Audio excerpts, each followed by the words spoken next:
Welcome to Sri Lalitha kitchen. ఈరోజు మన వీడియోలో ఇన్స్టెంట్గా అప్పటికప్పుడు చేసుకునే 2 రకాల దోశలైతే చూపిస్తున్నా. మరమరాల దోశ ఎంతో హెల్తీగా ఉండే గోధుమ రవ్వ దోశని ఎలా తయారు చేసుకోవాలో చూద్దాం. గోధుమ రవ్వ దోశ చూడ్డానికి రెగ్యులర్ దోశలానే క్రిస్పీగా ఉంటుంది, ఆరోగ్యానికి కూడా చాలా మంచిది.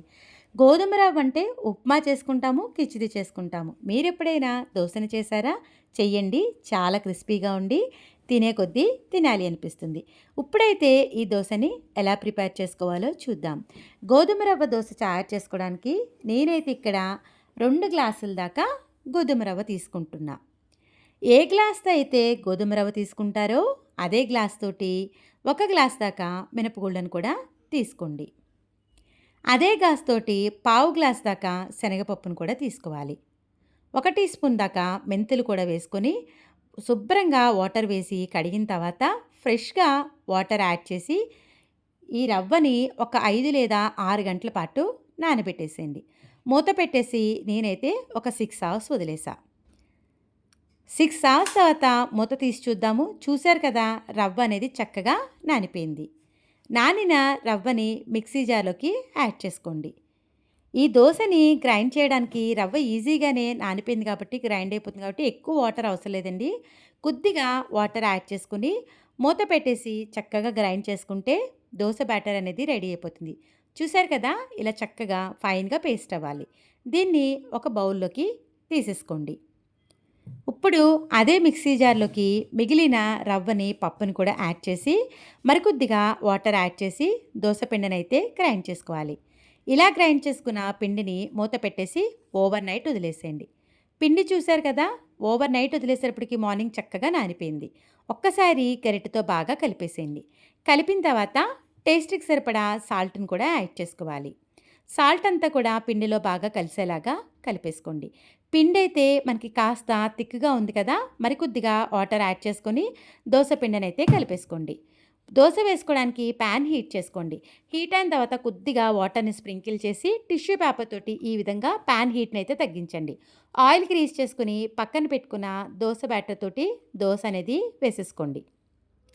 ఇలా వేసుకున్నాక ఈ దోశ మరి కాస్త రుచిగా ఉండడానికి కొద్దిగా రెడ్ చిల్లీ పౌడర్ అలానే కొద్దిగా శనగపప్పు పౌడర్ని కూడా వేసుకోండి. దోశ చాలా బాగుంటుంది. ఇలా రెడ్ చిల్లీ పౌడర్ కూడా స్ప్రింకిల్ చేసిన తర్వాత కొద్దిగా ఆయిల్ వేసేసుకొని ఫ్లేమ్ని మీడియం ఫ్లేమ్లో పెట్టుకుని గోల్డెన్ కలర్ వచ్చే వరకు చక్కగా కాల్చేసుకోవాలి. చూడండి, రెగ్యులర్ దోశలానే చూసారు కదా ఎంత బాగుందో. చాలా క్రిస్పీగా ఉంటుంది. నోట్లో పెట్టుకుంటే చక్కగా కరిగిపోతూ చాలా బాగుంటుంది. ఒకవేళ మీ ఇంట్లో కారపొడి లేకపోతే కనుక ఈ దోశ బ్యాటర్ తోటే రెగ్యులర్ దోశలాగా వేసుకున్న తర్వాత దీని మీద సన్నగా చాప్ చేసి పెట్టుకున్న ఆనియన్, క్యారెట్ అలానే కొద్దిగా క్యాప్సికమ్ కూడా వేసుకున్నారంటే దోశ కూడా కలర్ఫుల్గా ఉండి చాలా టేస్టీగా ఉంటుంది. మీకు ఎలా నచ్చితే అలా వేసేసుకోండి.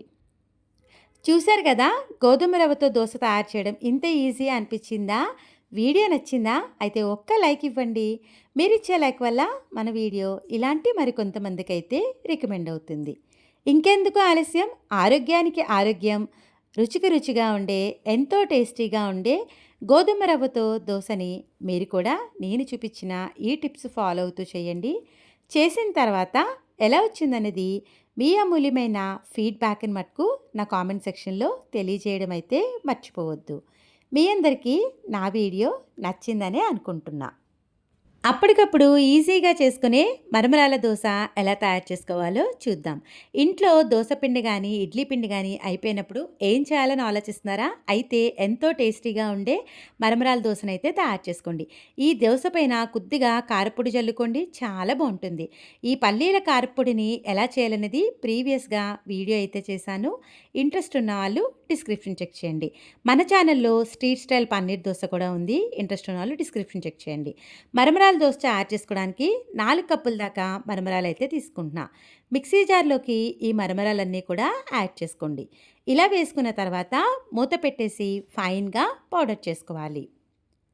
చూడండి, ఎక్కడ కూడా రవ్వ తగులకుండా స్మూత్ పౌడర్ అయితే చేసుకోవాలి. ఇలా గ్రైండ్ చేసుకున్న పౌడర్ని ఒక బౌల్లోకి ట్రాన్స్ఫర్ చేసుకోండి. 4 కప్పుల మరమరాలకి ఏ కప్తో మరమరాలు తీసుకున్నామో అదే కప్ తోటి 3 కప్పుల దాకా రైస్ ఫ్లోర్ తీసుకుంటే సరిపోతుంది. చూసారు కదా! పక్కన పెట్టుకున్న 3 కప్పుల బియ్యపు పిండిని కూడా యాడ్ చేసుకుంటున్నా. ఈ దోస అనేది కాస్త క్రిస్పీగా రావడానికి ఇలా పావు కప్పు దాకా శనగపిండిని కూడా యాడ్ చేసుకోండి. దీన్ని కూడా దీంట్లో వేసేసుకోవాలి. 3 టేబుల్ స్పూన్స్ తీసుకుంటే సరిపోతుంది. ఇలా డ్రై ఇంగ్రీడియెంట్స్ అన్నీ కూడా బాగా కలిసేలాగా కలిపేసుకోండి. ఈ దోస కాస్త రుచిగా ఉండడానికి దీంట్లో పెరుగుని, అలానే సాల్ట్‌ని కూడా వేసుకోండి. 4 టేబుల్ స్పూన్స్ వేసుకుంటే సరిపోతుంది. ఇలా అంతా కూడా బాగా కలిపిన తర్వాత కొద్దిగా వాటర్ యాడ్ చేసుకుంటూ దోస బ్యాటర్‌లాగా కలిపేసుకోవాలి. చూసారు కదా! కన్సిస్టెన్సీ అనేది ఈ విధంగా ఉండాలి. యూట్యూబ్‌లో అందరూ కూడా మరమరాల దోస అంటే మరమరాలను నీళ్ళలో ఈ విధంగా కడిగిన తర్వాత మిక్సీ జార్‌లోకి గ్రైండ్ చేసుకొని పేస్ట్‌లా చేస్తున్నారు. కానీ ఇలా చేసే దోస మనకి ప్యాన్‌కి అంటుకుపోతుందండి. నేను చూపించిన విధంగా అయితేనే దోస మంచి క్రిస్పీగా ఉండి బాగా టేస్టీగా వస్తుంది. ఈ దోస పైన మనమైతే కారం చట్నీ కూడా తయారు చేసుకుందాం. దీనికోసం 7 లేదా 8 ఎండుమిర్చిని నానబెట్టుకోండి. మిక్సీ జార్‌లోకి 2 మీడియం సైజ్ ఆనియన్ అయితే తీసుకోవాలి.